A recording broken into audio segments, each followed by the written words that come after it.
David Martinez, Cyberpunk, Jada Toys, we've got accessories, we've got articulation, we've got paint, we've got sculpt, we've got lineups, and we've got some posing. So does this figure live up to the hype? Let's find out.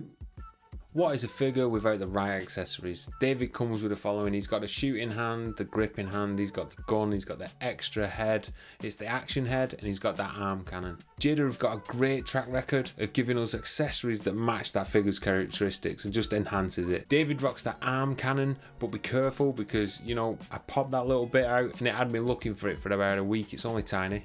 He's got a gun, and throughout the series he's pulling out that pistol and taking out some enemies, do you know what I mean? So really good addition here. He's got the different hands.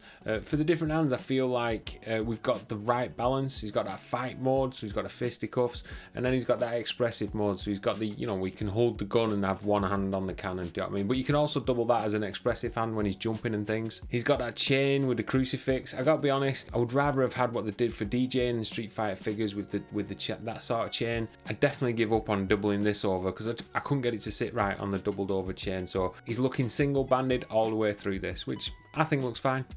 For the extra head, Jada seemed to always give us an option when we're displaying figures, you know, just so we get that different look. Throughout the Street Fighter line, we can see that we always get an head with them as well. So in regards to accessories here, definitely a win. How poseable is this figure anyway? I love me some posing, and as with most Jada figures, I love to get them out of the box and have a pose, and we can sort of, I can honestly say for any of that Street Fighter line, I can get them every place I wanted them to be in regards to posing. And there's no difference for this guy. I asked myself, would the soft goods restrict him in any way? And let me tell you, this guy moves great. So starting from the top, he's got that double ball joint on his head. He's also got it in the lower part of his neck. So this combo, I love it because it gives us that chin to chest look down.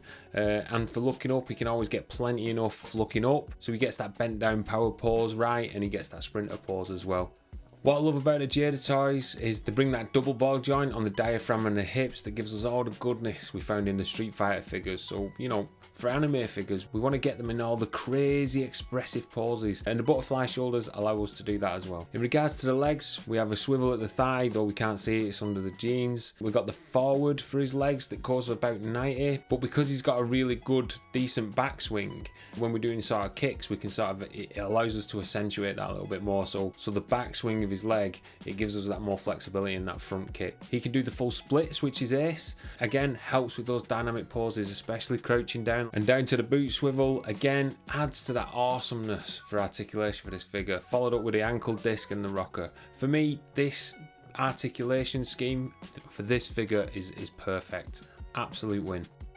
There's some really interesting sculpting going on here, so let's take a look. We know already that Jada can do muscular bodies. With David, that's no different. The only difference with David is he's got that cybernetics on the back of his spine and his lower back. These are awesomeness on toast. The heads are fantastic representations of the show and gives us loads of options when posing. I like that from Jada heads, do you know what I mean? Also like the fact that if you look at them, they've got different hair, do you know what I mean? So it's not the same sculpt and just banged it together. It's a different head, a different bit of sculpt for the hair, and also they've both got a little bit of cybernetics on the back of the head as well. So the hands and boots are great, as they always are. They've got some sculpted parts to enhance the decor, and when you're looking at the Street Fighter figs, I can't see any reuse. Can anybody else see any reuse? I don't think there is. This is just a really nice sculpted fig. And when it comes to the paint job, a paint job can make or break a figure. And what I found with David is that, you know, he had zero QC issues. His face is great, his hair is mint. The cuffs at the end of the forearms are great with the hands. All the accessories are at the same standard, so when we look at them, they've had maximum effort in there, so the fig and its decor are showing at its best. So for the paint and sculpt, I couldn't ask for anything more, so it's an absolute win here for me. Here are the lineups.